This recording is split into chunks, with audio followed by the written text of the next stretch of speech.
கேள்விப்படுறோம், அந்த கூட்டாளி மவுத், இந்த கூட்டாளி மவுத், காதுக்கு விழுது. ஏன்? நாங்க அவசரமா தௌபா செய்யும், அவசரமா அல்லாஹ்விடத்தில் முன்னோக்கம். நாங்க மடையன போல வாழ்ந்துடப்படாது, மௌத்தாப்படாது, கவனமா இருங்க. இது மடத்தனமான பேச்சு. மௌத்தாப்படாது, கவனமா இருங்கண்டா அல்லாஹ் அரண். படிங்க பாடம். உங்களோட ஊர்ல 12 பேர் மவுத், 20 பேர் மவுத், 30 பேர் மவுத். மௌத்த தடுக்க இயலுமா?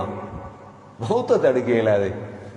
ஊடூடா போய் பெனர் ஓட்டுறாங்களா, மவுத் கவனம், மவுத் கவனம். ஒன்றும் விளங்குது இல்லை. இவங்களோட தலையில மூளை இருக்குதா, வேற என்ன சரி இருக்குதான்னு விளங்குது.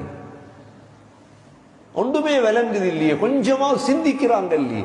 அல்லாஹ் ஏன் மௌத்த தாரா? வீட்டுக்குள்ள இருந்தவன் தானே மௌத்தாகிறா, வெளியே சுத்தினோட மௌத்தாகிறா. வீட்டுள்ள இருக்கிறார், பாதுகாப்பா இருக்கிறார், கவனமா இருக்கிறார். அல்லாஹ் மௌத்தை கொடுக்கிறானே பாடம். மத்தவங்க படிங்க பாடத்தை, குர்ஆன் பக்கம் வா, வேறொன்றும் இல்லை. நீங்க எதை சேர்த்தாலும் எதை சேமித்தாலும் அது நஷ்டம்தான் உங்களுக்கு தரும், குர்ஆனை தவிர. இத சேர்க்க சேர்க்க சேர்க்க அல்லாஹ் சொல்றான், இதை விட பொக்கிஷம். அதனால காதுக்கு வருதா, கண்ணால ஜனாசாக்களை பார்க்கிறோமா?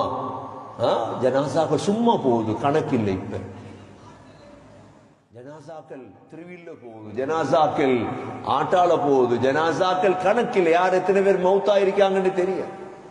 சரி, படிப்பின அல்லாஹும் பக்கம் திரும்பணும்.